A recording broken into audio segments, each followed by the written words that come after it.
Hey guys, Timothy and Jorre from Sharp11 Music here.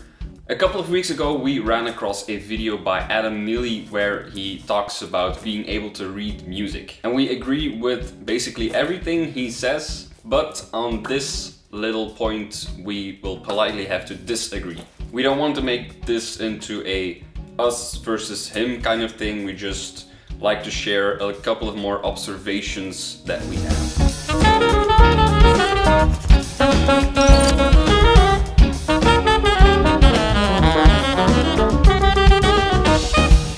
Just a little disclaimer. We only don't agree with the weight Adam seems to give the importance of being able to read music. We just want to add some extra thoughts on the subject. It was one of those fairly rare instances where I, as a non-classical musician, needed to know how to read music in order to actually make the music happen. These instances, for me, honestly, are far and few between, which is something that, honestly, maybe my music school education didn't quite get right when it told me how important sight reading was, at least for working professionals.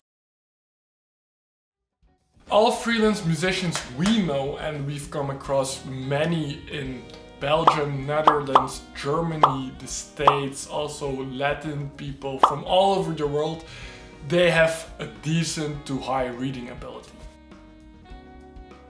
What's the problem with being versatile? Dave Weckl, not a very bad drummer, puts it quite clearly. Interpret charts and play the music quickly is an art. The more versatile you are, the more well-rounded you are, the more depth you have, and if you can read, then you're going to get the call versus somebody that can on a last-minute thing that has a stack of music, you know. Let's not be politically correct here. It's actually only a topic for guitarists, bass players, drummers, singers, and on a lower scale pianists. This might help them being the most popular instruments because they are very visual in how you learn them and they are more pattern based than other instruments. How are you going to process high information music if you have no external source? How are you going to execute a high amount of low information music? Let's say you have to sub for a wedding gig in a band 3 days from now and you have to learn 40 tunes. There was a lot of music we had to learn, and some of it was quite difficult. You couldn't just Dropbox a folder of demos or Guitar Pro tabs or whatever to your musicians in the 1960s. No, you had to write out sheet music for everybody. Okay, but does that also mean we don't have to be able to read text anymore? When you're given only an audio source or a video source to prepare your parts for a gig, you have to transcribe your part, which is time consuming. We know. And you need a decent level to be able to do that. Which is not so self-evident, and which brings us to... you have to call a pitch something. I know guitarists can rely on tabs, drummers play recurring patterns, and singers have to know at best 8 or 16 bars of diaphonic phrases and read lyrics from their tablet. All other instruments have to call the pitch at, let's say, 440 Hz something to communicate that pitch. Just like you communicate a color. Everybody knows the color of the sky is X, and when I hit you on the eye, it gets that exact same color. So we all agreed to call it blue. It's the way we communicate language, which brings us to an earlier observation. Because it used to be that sheet music was the only way of communicating ideas from one musician to another. Yes, we do have other ways to communicate nowadays than, let's say, in a time of Bach. Can you function properly in society when being illiterate? You could do some basic things for sure, like go to the store, buy a car, maybe even bluff your way into a job. But things get really difficult pretty quickly when you, for example, don't notice they charge you something in the store which you didn't buy. Maybe there's an extra insurance on the car you don't need. Or when your boss asks you to research different websites and you have to give a summary presentation to your colleagues. Although we constantly send video and audio and pictures with our smartphone, do you doubt the necessity to read? It requires so much time and energy to actually do it. And that's the thing, it's quite a lot of work to be able to read at a professional level. If you can't read, that means that you have to store everything also in your head. That's really time consuming and not very reliable.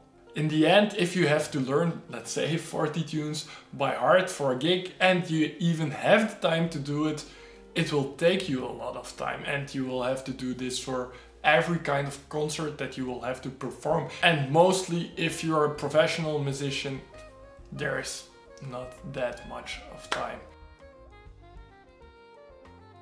By tons of research, we know by now that we really learn by association. This is a very interesting book on the subject by Dominic, who is a world record holder on memory. And he has 50 ways to make your memory much better, and I recommend it to everybody because it helps you so much. I know, for example, that Timothy, his house number is 11, and first I always forgot it, but I know it for sure now for the rest of my life because his birthday is also on the 11th of December. So I just connected the two and now I can't forget it anymore. Just like this example, for reading it is trigger, response, and you always need a trigger and then a response to work properly. A guitar probably can do it, but the trigger is a visual trigger on the fret or maybe a tap and response. But there are many instruments that don't have this visual advantage. For who's interested, I'll link this book in the description. It's really cool. It's perfect for on the toilet. And with the visual advantage, you can get away with it, like on guitar with just the visual aspect and tabs and stuff like that. You can get away with it up to a certain point, but you're leaving a lot of gaps in your knowledge, which will come and bite you in the ass at some point. So I'm not against tabs or tablature at all. I use it as well in the transcriptions and for the channel, but it doesn't have to be a black or white issue. You can read tabs and be able to read notes, actual notation. And then we can communicate. Yes. No, I can't communicate through tabs. That doesn't work. No. And everything just fortifies each other. It's not a competition of the elements. Everything works together and you only get better by incorporating as much as you can. And on a side note, I know I put singers also in between and they don't have the visual element so much as well as the audible element.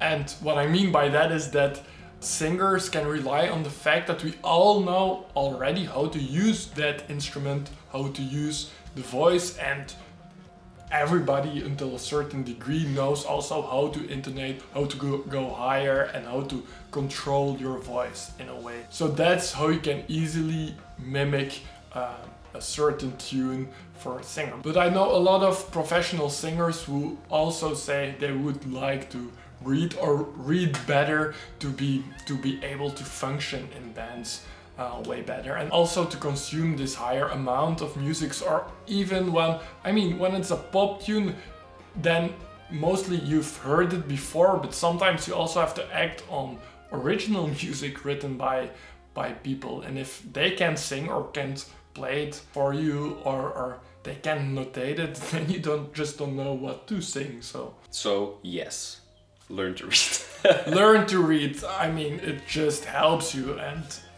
there is no downside. There is no downside, really. No. So guys, let us know what you think about reading. I mean, we will disagree probably, but no. But just leave a comment in the section below. So much more ground to cover, way too much for this little video, but leave it in the comments below and we will certainly try and answer you and keep the debate going, and maybe there are some new elements we can discuss. You can find us on Patreon and subscribe if you haven't already. Hit that bell notification, then you get notified when we do some more stuff.